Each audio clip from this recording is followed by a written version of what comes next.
all this work? Fun. There you go. Fun zone. See? Well, yeah, thank you. That's good.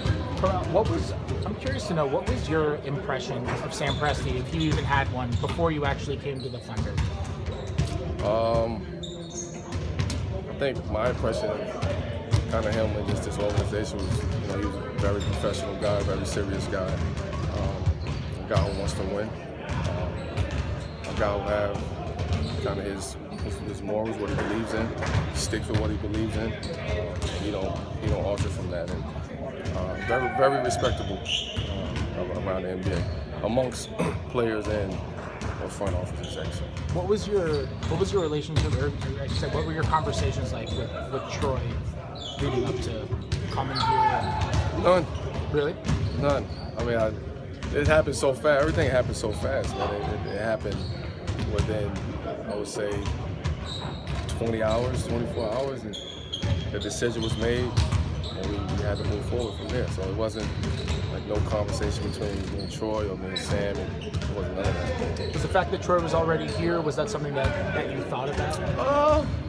I mean, it played a little bit of a factor, just knowing, he was here. But for the most part, it was just me being comfortable with the guys that was already here, Russ, Paul, knowing the type of team that they had, knowing what they was trying to do, believing in the organization, believing in Sam and his team.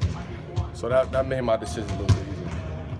Billy has said that as a defense, you guys are trying to influence certain things and getting the ball out of the middle of the lane. And how do you go about dictating and influencing what type of shots opponents are going to take? Practice,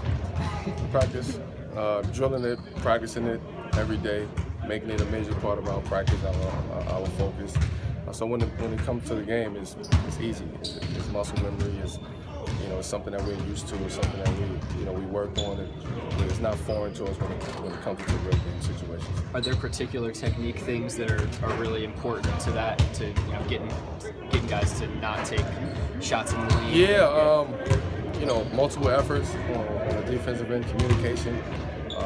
Those are the things that's key to defense being successful. And those are things that the 4 games in preseason we've worked on. We've showed that we've worked on that. Of course, we got to get better at it. We got to keep working at it, drilling it. But I was impressed with the way that we was able to keep teams out the middle.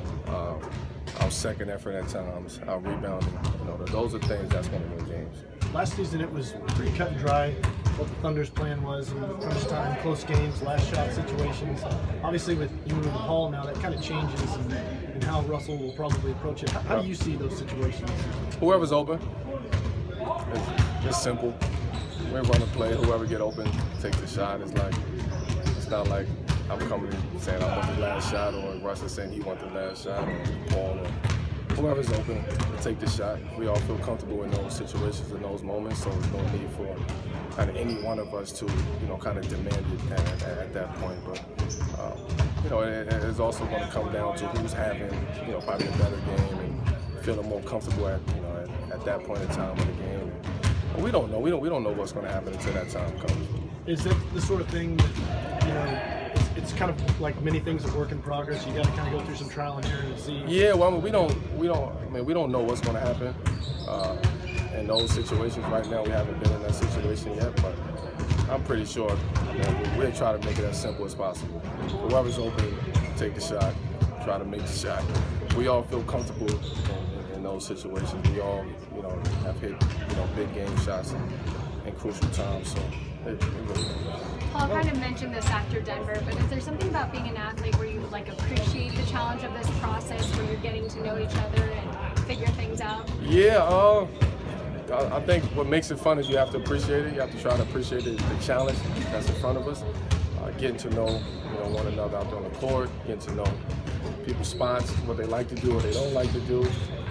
It's different when you're playing against these guys than actually being on the team. When you're playing against, you can scout them, think you know them, their talent. They're very instinctive when you're playing against them. But when you're playing with them, it's different. You got to learn kind of all their tendencies. It's like family. You gotta know what your brothers want. You gotta know what your family want and what they don't like, and how we make adjustments. And just like with family, how do you work through those frustrations? Like, how do you step back personally and be like, all right, this is a process. I gotta kind of enjoy it for what it is. I mean, when it's family problems, you bring the family to the table and you talk about it, and you discuss it, and you move on from it. That's something that we would do. Hopefully, we don't have to, come down to that type of family problems. But it's a long season, and we know that there's going to be ups and downs and trial and error throughout the course of the season. But I think we're prepared for that. We know what to expect from one another, and I think that's what makes it easy. Melo, along those lines, just from playing with Steven Adams, what have you learned about maybe how he impacts a game, the way he plays defensively that you didn't know from a distance? Like just his presence out there on the court, how much ground he takes up when he's out there, his athleticism, the way that he can move from block to block, to take over that paint. It makes it easier for myself and other guys out there on the court, because now we know that we have an agile big like that, a very aggressive big, and we can play off of that, and we can be as aggressive knowing that he has our back too. Carmelo, you've played in offenses of like varying degrees of pace throughout your career, but you've always played in a lot of offenses that like to operate out of the half court. You and Paul have both talked about just adjusting to Russ's speed. Yep. And he loves going on the break. What is that adjustment like for you? What exactly do you have to do in order to get comfortable with that? I think just pick your spots. I think we're already comfortable with kind of playing at that pace. And over the past couple of seasons for myself, we haven't had to play at that pace, at that fast pace. But now it's like, okay, I know what Russ is about. I see him in practice. I watch film on him all day, every day, just to see what he like when he get the ball in certain areas of the basketball court, what he like to do in the front court opposed to the back court, when he get the rebound and push it, when he get it in transition on the push ahead. So those are things I try to look at. And it makes it easier for me to transition, my game around that. But for me, it's just simple. Russ go, you play behind him. If he's behind you, you play in front of him. I try to simplify the game myself. When you watch the Russ film, are you watching stuff from last year? Or are you watching stuff from previous years when he's playing long term? I watched previous years. I watched, also last year. Because his game, was definitely totally different, last year. And even in the preseason, I watched the 2.5 games that he's played over and over and over again. All his moves, all his plays. Paul, I'm a student. I'm a student in the game, so I like to watch and I like to learn. And a lot of things that I'm gonna learn is gonna be from actual film and working from that. When did that aspect of your preparation kind of get cultivated, becoming a student of the game? Was that really early on? Yeah, early. Yeah, no. I would say when I was early years in the NBA, high school, you're not watching on film. You don't even know what's going to happen until the game starts in high school. College a little bit, as you start getting deeper into playing in the tournament, you start learning different teams, watching film. The turnaround time is quicker in college, but early on in my career is when I really started to fall in love with the film. You have a vet who showed you that? No, to be honest with you, no.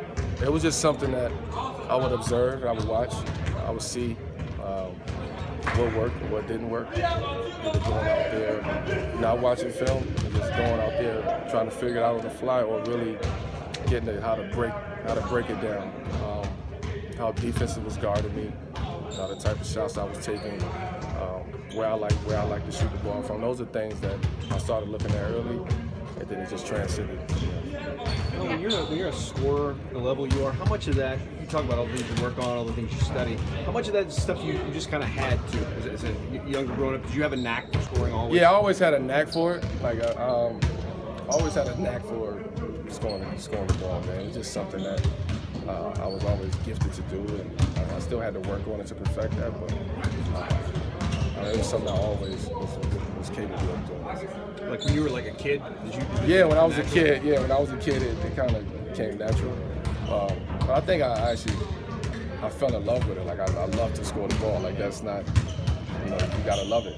And I think from that you just start working on it, figuring out different ways, to score the ball, add into your game. But I mean, it's a fun thing to be able to score the basketball.